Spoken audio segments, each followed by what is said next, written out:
صحیح بخاری حدیث نمبر 101۔ عورتوں نے رسول اللہ صلی اللہ علیہ وسلم سے کہا کہ آپ سے فائدہ اٹھانے میں مرد ہم سے آگے بڑھ گئے ہیں، اس لیے آپ اپنی طرف سے ہمارے وعظ کے لیے بھی کوئی دن خاص فرما دیں۔ تو آپ صلی اللہ علیہ وسلم نے ان سے ایک دن کا وعدہ فرما لیا۔ اس دن عورتوں سے آپ نے ملاقات کی اور انہیں وعظ فرمایا اور مناسب احکام سنائے۔ جو کچھ آپ صلی اللہ علیہ وسلم نے ان سے فرمایا تھا اس میں یہ بات بھی تھی کہ جو کوئی عورت تم میں سے اپنے 3 لڑکے آگے بھیج دے گی تو وہ اس کے لیے دوزخ سے پناہ بن جائیں گے۔ اس پر ایک عورت نے کہا اگر 2 بچے بھیج دے؟ آپ نے فرمایا ہاں، اور 2 کا بھی یہ حکم ہے۔ صحیح بخاری حدیث نمبر 103۔ نبی کریم صلی اللہ علیہ وسلم نے فرمایا کہ جس سے حساب لیا گیا اسے عذاب کیا جائے گا۔ حضرت عائشہ رضی اللہ تعالی عنہا فرماتی ہیں کہ یہ سن کر میں نے کہا کہ کیا اللہ نے یہ نہیں فرمایا کہ ان قریب اس سے آسان حساب لیا جائے گا؟ رسول اللہ صلی اللہ علیہ وسلم نے فرمایا کہ یہ صرف اللہ کے دربار میں پیشی کا ذکر ہے، لیکن جس کے حساب میں جانچ پڑتال کی گئی سمجھو وہ غارت ہو گیا۔ صحیح بخاری حدیث نمبر 104۔ رسول اللہ صلی اللہ علیہ وسلم نے اللہ کی حمد و ثنا بیان کی، پھر فرمایا کہ مکے کو اللہ نے حرام کیا ہے، آدمیوں نے حرام نہیں کیا۔ تو سن لو کہ کسی شخص کے لیے جو اللہ پر اور یوم آخرت پر ایمان رکھتا ہو جائز نہیں ہے کہ مکے میں خون ریزی کرے یا اس کا کوئی پیڑ کاٹے۔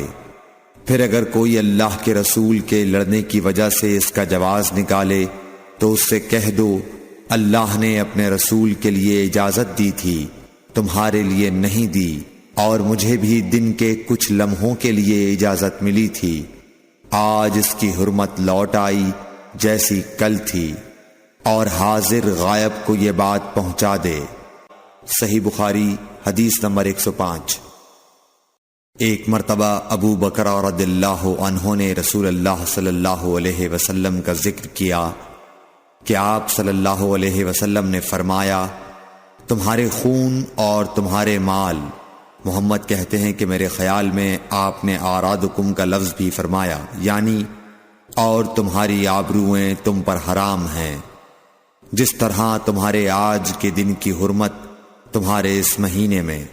سن لو یہ خبر حاضر غائب کو پہنچا دے۔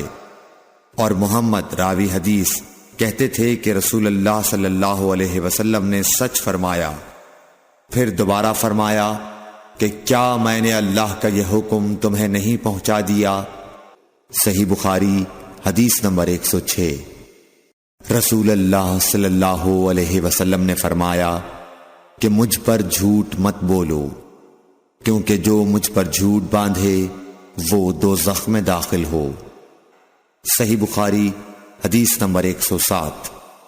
رسول اللہ صلی اللہ علیہ وسلم نے فرمایا کہ جو شخص مجھ پر جھوٹ باندھے گا وہ اپنا ٹھکانہ جہنم بنا لے۔ صحیح بخاری حدیث نمبر 108۔ نبی اکرم صلی اللہ علیہ وسلم نے فرمایا کہ جو شخص مجھ پر جان بوجھ کر جھوٹ باندھے تو وہ اپنا ٹھکانہ جہنم میں بنا لے۔ صحیح بخاری حدیث نمبر 109۔ رسول اللہ صلی اللہ علیہ وسلم نے فرمایا کہ جو شخص میرے نام سے وہ بات بیان کرے جو میں نے نہیں کہی تو وہ اپنا ٹھکانہ جہنم میں بنا لے۔ صحیح بخاری حدیث نمبر 110۔ رسول اللہ صلی اللہ علیہ وسلم کا فرمان ہے کہ اپنی اولاد کا میرے نام کے اوپر نام رکھو مگر میری کنیت اختیار نہ کرو، اور جس شخص نے مجھے خواب میں دیکھا تو بلا شبہ اس نے مجھے دیکھا، کیونکہ شیطان میری صورت میں نہیں آ سکتا، اور جو شخص مجھ پر جان بوجھ کر جھوٹ بولے وہ دوزخ میں اپنا ٹھکانہ تلاش کرے۔